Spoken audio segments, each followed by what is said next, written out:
বাসি রুটির এই রেসিপিটা একবার ট্রাই করো, কথা দিচ্ছি অসাধারণ লাগবে, আর রুটি তোমরা কিন্তু ফেলেই দেবে না। তো এই যে দেখো, এর জন্য আমি ক্যাপসিকাম, টমেটো, লঙ্কা আর পেঁয়াজ কুচি করে নিয়েছি, আর আমি এখানে দুটো বাসি রুটি নিয়েছি।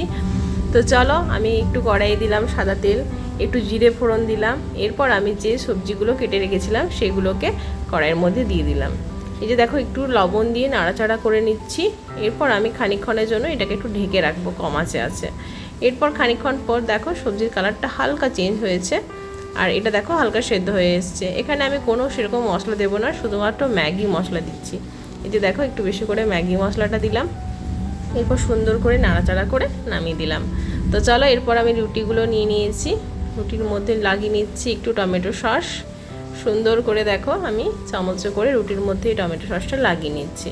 এরপর যে আমি সবজি দিয়ে একটা ভাজা ভাজা করে রেখেছিলাম এই যে মশলাটা, এর মধ্যে আমি অর্ধেক সাইড করে দিয়ে রুটিটা অপর সাইড থেকে আবার জয়েন করে দিলাম। এই যে দেখো, এরকমভাবে এক পিঠ উল্টে দিলাম।